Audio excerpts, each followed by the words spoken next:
Hello, everybody. This is Zach at it again. I'm your host, Zach Cooley, and I'm honored to be here with Justin Dean.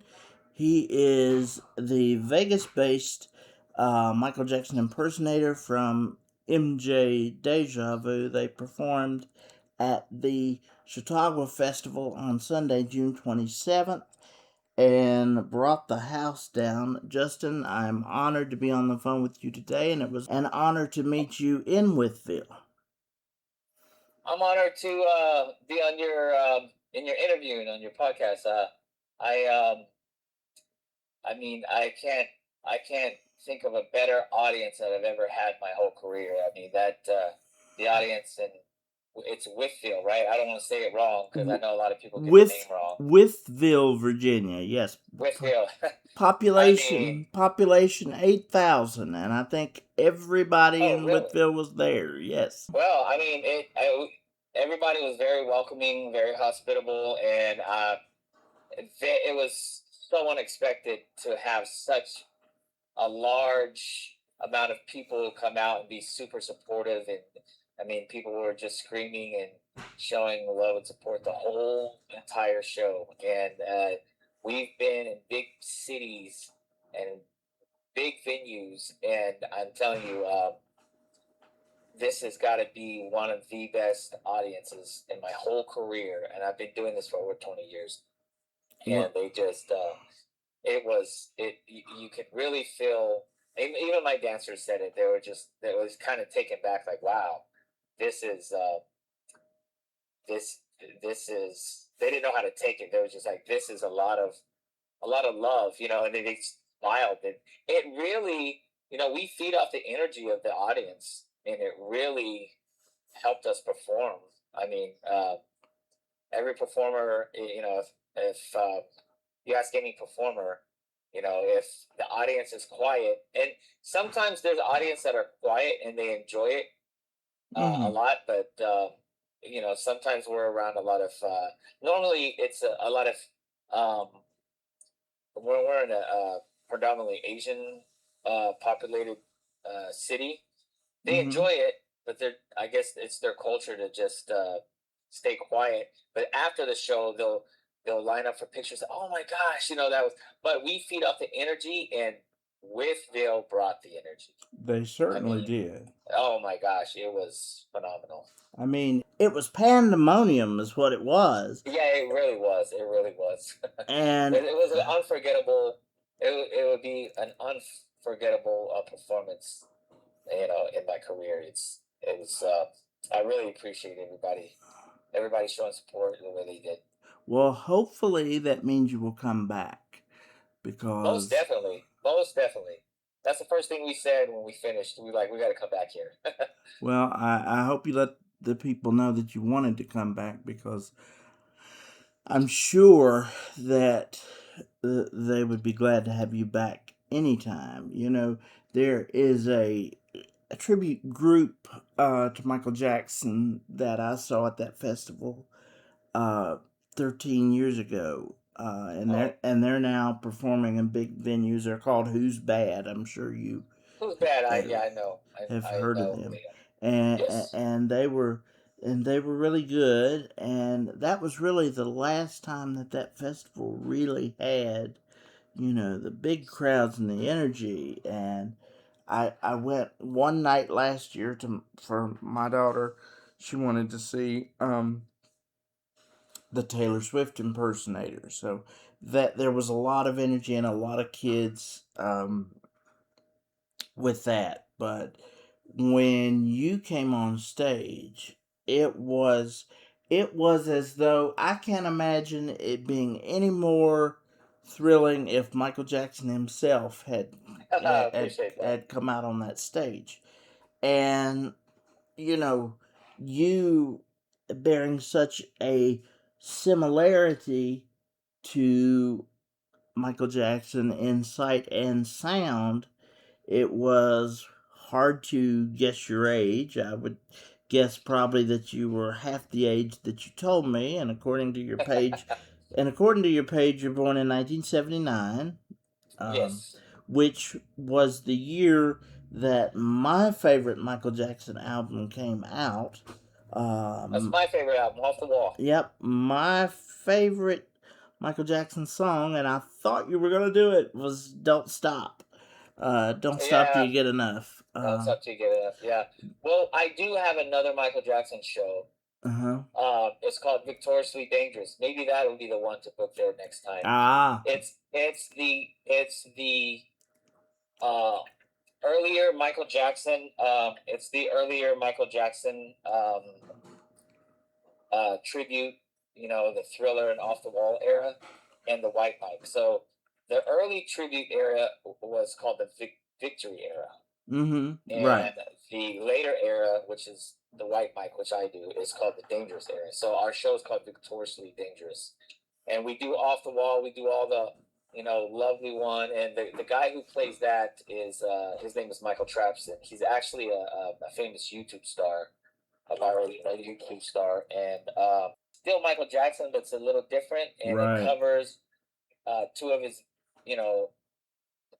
biggest errors in his career, and Absolutely. and it's two Michael Jacksons. You know, you get the early Michael Jackson with the short curly hair, and you get the later whiter skin Michael Jackson. And Yeah. maybe we'll And book that next time. because I was born in '85, I prefer, Off the Wall, Thriller. That's my favorite Michael Jackson era. But I was born in 1985, so I was born after Thriller. So my Thriller experience, people stayed home from school to watch the premiere of the Thriller music video.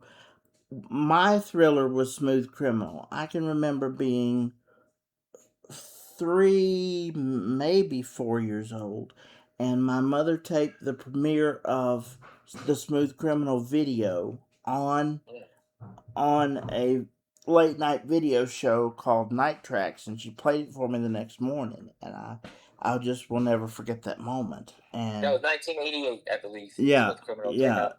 obviously, when you came out in the white suit, with the blue trimming, that took me back to my childhood. But it's amazing that Michael Jackson has this ability from beyond the grave to every 10 or 15 years, he comes on like gangbusters.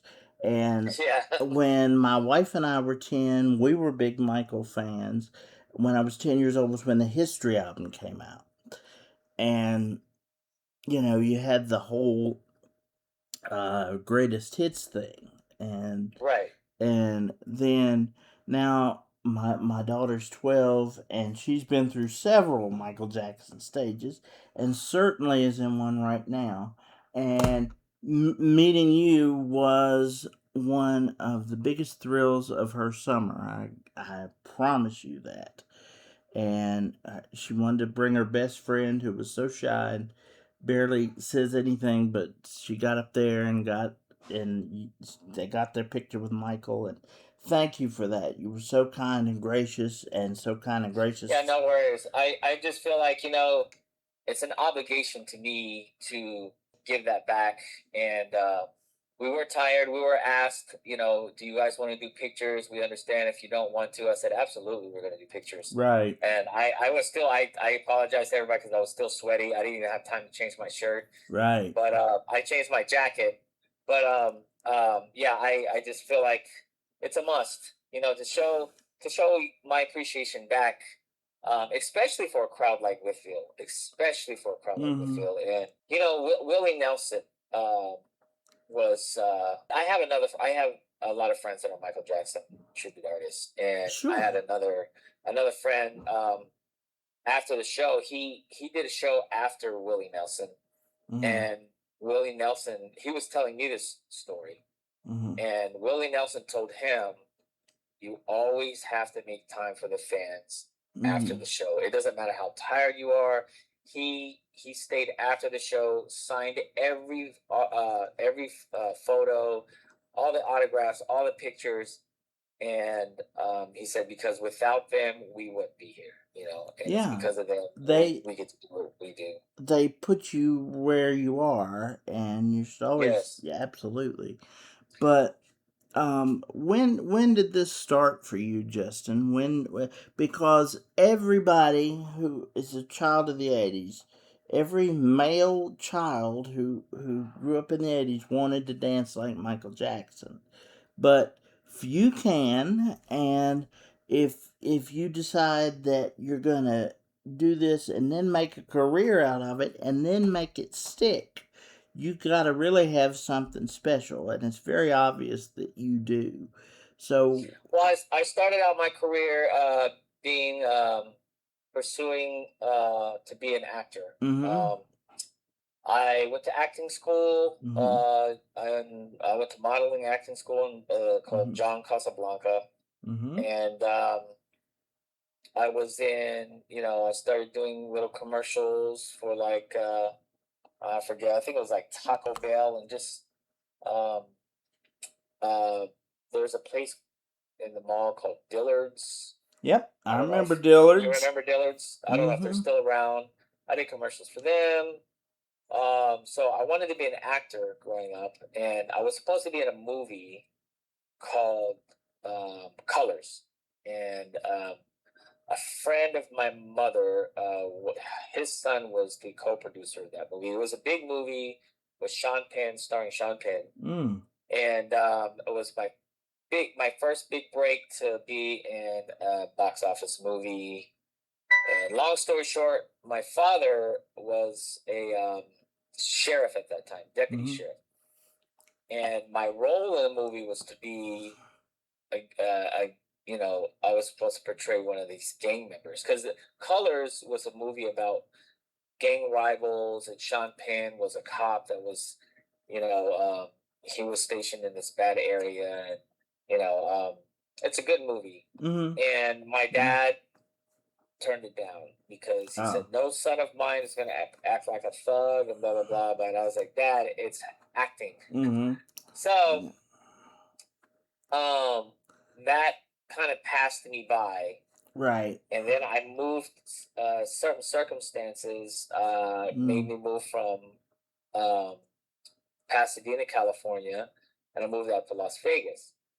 mm-hmm, So I pursued my acting career in a different way by becoming a tribute artist because I met I didn't know anything about tribute artists or lookalikes or impersonators until I came to Vegas. My first show was a drag queen show, and I didn't know all the girls were actually guys.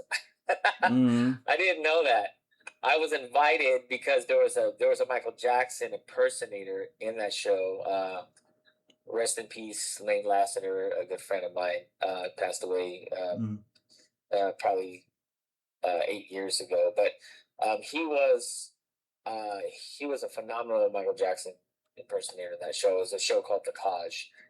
We just knew that we were going to go see him, but we didn't know that there was other impersonators. So we saw mm-hmm. all these women, and um, me and my friend didn't know.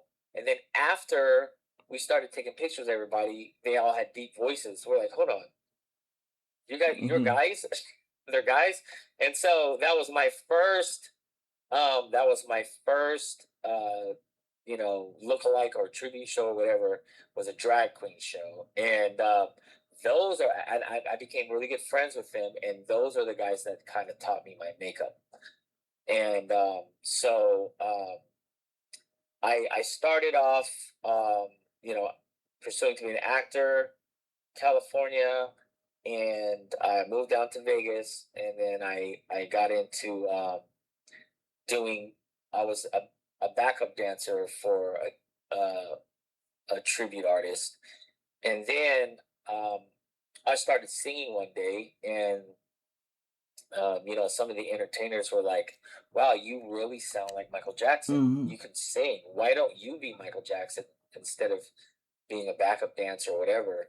Mm-hmm. And I said, "Well, I don't know how to do makeup. I don't know how to do any of that stuff." And I was self-taught with dancing. My dancing was mediocre in the beginning, and then the more you do something, you should get better and better at Mm-hmm. it. And so I was self-taught, and I learned the makeup. It wasn't as good back then as it is now. But this is over 20 years ago. I started doing small birthday parties and weddings. I started getting booked, and it just progressed from there. Mm-hmm. And then I had to um, take vocal lessons to learn how to sing better. Um, Mm-hmm. to really understand the instrument that I had. I was just, I had a good voice, but I didn't know how to use it. I took vocal Right. lessons. And I take actually care of took it. I actually took Michael Jackson's vocal coach was Seth Riggs. I actually took vocal lessons from a vocal teacher that was trained by Seth Riggs, and she trained me in the same methods that Seth Riggs trained Michael Jackson. So, her name is Corinne. Corinne, and so Mm-hmm. that's kind of how I got started here in Vegas. And then I was doing a small little birthday party or show, and I was walking through a casino. I was still in makeup, and the casino manager saw me. They had a Michael Jackson there, but he was in a different show, Mm-hmm. and he came down and they played Beat It throughout the casino. Me and him had kind of like a dance off, and it was this big, a whole crowd was gathering around. And after that little battle dance off, then the casino manager gave me his card. He said, "We were looking for another Michael Jackson. We'd love to have you." And then I called him, and I got hired, and I did that gig for about 5 years. It's where I met my wife, and so it was a casino called the Imperial Palace, and now I think it's called the Link.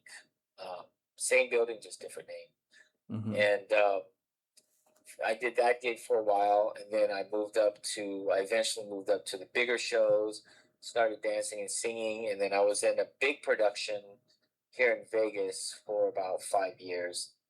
And then I said, you know what, I want to produce my own show because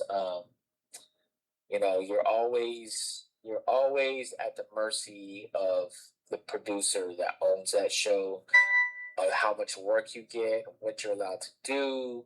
Mm-hmm. So I wanted to be my own boss and have my own. I want to have my own product and my own show.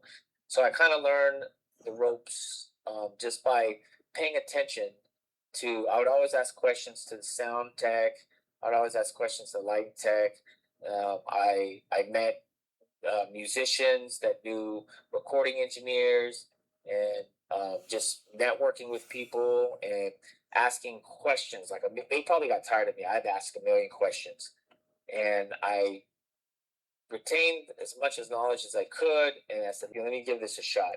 I saved about $15,000, and I bought all the equipment I needed to buy, the software and the recording. I bought recording studio time, and I just went for it. And I started created my first show, my first Michael Jackson show, which is MJDejaVu.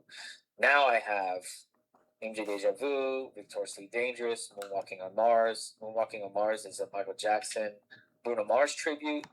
I have a tribute for Bruno just called Bruno, and we're working on a Queen tribute show. So it's called We Will Rock You. So yeah, I mean that kind of, in a nutshell, is how I got started and where I'm at today. What brought me here today. But I've been doing it for over 20 years. I would say 22 years. Obviously, you said you have two Michael Jackson shows. So one is earlier Michael and one is later Michael. And this show, obviously, what it put me in mind of is, I remember when Michael Jackson passed away, uh, just before the This Is It concerts in London were about to happen, and then the movie This Is It came out, which showed us a glimpse of what it might have been had we been able to see it. And what I feel like your show did, and I got to tell you this in person, thank God, is your show brought us as close as we would ever be to This Is It. Oh, thank you. I do try to pay attention to detail. I'll get a lot of people asking me, what's the most important thing about doing Michael Jackson, um, and I say, well, everything is everything. You Yeah. can't leave out one thing. You can't. To me, everything's everything. I mean, I always compare it to the movie Ray. I don't know if you've ever seen the movie Ray. I absolutely Um, have. It's one of my favorites. And I can't tell you how good of a job that Jamie Foxx did in that movie. You watch Jamie Foxx and you don't feel like you're watching Jamie Foxx as Ray. You feel like you're watching Ray. Never, He did not, such a good. never, You feel not like you're watching once. Ray, Yeah. right? And so he did such a good job, and that's my goal is to kind of do what Jamie Foxx did is to make people because Michael's not here anymore, and I try to do I guess it comes from my acting background. When you're an actor and you take to acting classes and you've been in commercials or whatever, and you're trying to be in movies, you try to portray that person as much as possible. So what I mean everything's everything is you can't you can't sound like Michael and dance like Michael and not look like him. You can't look like him and sound like him but not dance like him. He's a triple threat. You have to have the look, you have to be able to dance. I'm not the best dancer, the best vocalist, or the best lookalike, but everything is everything. You can't just focus on one thing. I know there's a lot of entertainers out there, especially tribute artists, they focus on their forte, and that's fine. But for me, if you leave out one thing, if some tribute artists sing, they're singers. They were singers first, and then they became a lookalike that learned how to dance, and they focus on singing. That's fine, but I with Michael Jackson, he was just a triple threat.